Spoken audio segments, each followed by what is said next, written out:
दोस्तों, मुझे पता है आप सब लॉकडाउन में बोर हो रहे हैं, तो मैं आपकी बोरियत दूर करने के लिए लाया हूँ hello app, India's leading social media platform. Hello app पे आपको मिलेंगे trending news, funny, educational, cooking, dance और भी बहुत सारे वीडियोस। इसके अलावा latest updates of your favourite celebrities. तो देर किस बात की है, अभी डाउनलोड करो हेलो ऐप और करें अपनी बोरियत का खात्मा।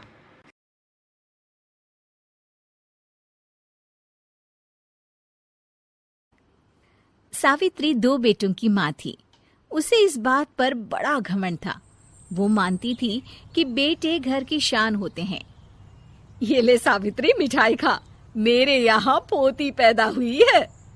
ये सुनते ही सावित्री मुंह बना के कहती है, अरे तू तो लुट गई, बर्बाद हो गई, तेरे यहाँ लड़की पैदा हो गई। अरे तू ऐसा क्यों कह रही है? मैं तो बहुत खुश हूँ। अरे जब तेरी पोती के पीछे तुझे खर्चे पर खर्चे करने पड़ेंगे ना, तब ये तेरी सारी खुशी गम में बदल जाएगी। पहले लड़की की पढ़ाई लिखाई का खर्चा, फिर उसकी शादी का खर्चा। अरे आजकल की शादियाँ कितनी महंगी हो गई है। गहने बनाओ, लाखों रुपए पानी की तरह बह जाते हैं। लड़कियाँ तो सिर्फ खर्चा करवाने के लिए ही पैदा होती हैं।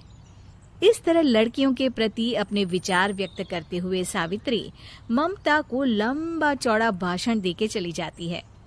अब तो आप लोग इस कहानी में सावित्री देवी का पात्र अच्छी तरह समझ ही गए होंगे। कुछ समय बाद सावित्री की बड़ी बहू भी एक लड़की को जन्म देती है। फिर क्या था, सावित्री पूरा आसमान सर पर उठा लेती है। हे भगवान, ये तू मुझसे किस जन्म का बदला ले रहा है? अरे मैं तो मंदिर में रोज आकर तुझसे कहती तो थी कि मुझे एक पोता चाहिए, और तूने मुझे पोती दे दी। इतनी मिठाइयाँ और प्रसाद चढ़ाने का क्या फायदा हुआ? तभी सावित्री की बहू निशा कहती है, क्या माँ जी, आप भी इतनी सी बात पर नाराज हो गई हैं? देखिए तो आपकी पोती कितनी सुंदर है, बिल्कुल आप पर गई है। अरे चुप कर, तुझे 9 महीने इतने महंगे महंगे काजू बादाम फल फ्रूट खिलाने का फायदा क्या हुआ? मेरे तो सारे पैसे बर्बाद हो गए। ये सुन सावित्री का बड़ा बेटा अजय कहता है, माँ, तुम सिर्फ नाम के लिए 2020 में रहती हो। असल में तुम्हारा दिमाग सैकड़ों साल पुरानी सोच रखता है। आज के जमाने में लड़का और लड़की में कौन फर्क करता है? मैं तो बहुत खुश हूँ कि भगवान ने मुझे लक्ष्मी के रूप में बेटी दी है। लेकिन सावित्री पर अजय की बातों का कोई असर नहीं होता। नालायक, अपनी पत्नी की जबान बोल रहा है। मेरा बड़ा बेटा तो हाथ से गया। लेकिन सावित्री देवी हार मानने वाली नहीं थी। वो पोते की चाह में अपने छोटे बेटे विजय की शादी करवा देती है। कुछ समय बाद आखिरकार वो दिन आ ही जाता है जब सावित्री की छोटी बहू गर्भवती हो जाती है। सावित्री इतनी खुश हो जाती है कि वो बच्चे के जन्म से पहले ही सारे मोहल्ले में ढिंढोरा पीटने लगती है। ये क्या सावित्री, तू तो पोते के जन्म से पहले ही मिठाई बांट रही है। पहले पोता पैदा तो होने दे, और फिर क्या पता अगर पोते की जगह पोती पैदा हो गई तो। ये सुन सावित्री चिढ़ जाती है। अरे अपनी काली जबान मत चला, मेरी मिठाई खा के मेरा ही बुरा सोच रही है। बड़ी आई, ला मेरी मिठाई वापस कर।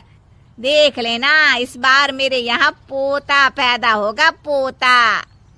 लेकिन ठीक इसका उल्टा होता है। सावित्री की छोटी बहू भी एक लड़की को जन्म देती है। सावित्री फिर से रोना धोना शुरू कर देती है और अपनी छोटी बहू को कोसते हुए भला बुरा कहने लगती है। देखते ही देखते ये सावित्री की रोज की आदत हो जाती है।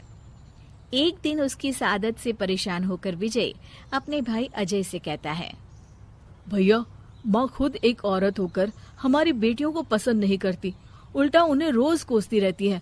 मुझे माँ की यह आदत बिल्कुल पसंद नहीं आती। अरे तू ठीक कहता है, मैं भी अब माँ से तंग आ गया हूँ।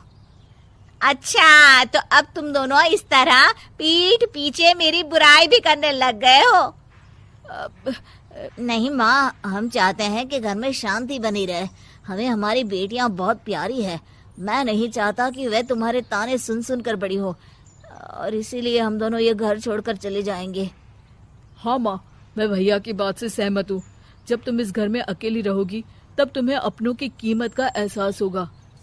अपने दोनों बेटों के मुंह से अपनी माँ के लिए इतने कठोर शब्द सुन सावित्री भावुक और रुआंसी होकर कहती है, क्या सच में तुम दोनों मुझे इस घर में अकेली छोड़कर चले जाओगे?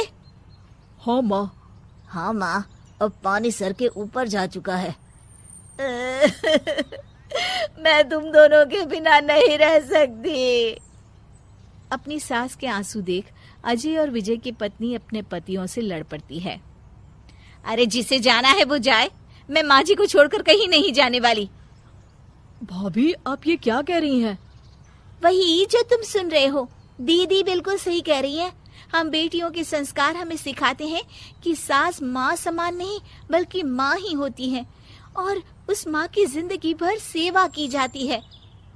बेटे अपना फर्ज भूल सकते हैं लेकिन बेटियां नहीं। आप दोनों शौक से जा सकते हैं। माँ जी, हम दोनों के रहते आपको किसी बात की फिक्र करने की जरूरत नहीं। फिर क्या था, सावित्री के ऊपर छाए बेटों के घमंड के बादल उसकी बेटी स्वरूप बहुओं के तेज के आगे आंसू के रूप में परिवर्तित होकर सावित्री की आंखों से बहने लगते हैं और वो उन दोनों को गले लगा लेती है। मैं जिंदगी भर बेटियों को कोसती रही, लेकिन आज तुम दोनों को देख मुझे समझ आ गया कि बड़े अभागे होते हैं वो लोग जिनके घर बेटियां नहीं होती।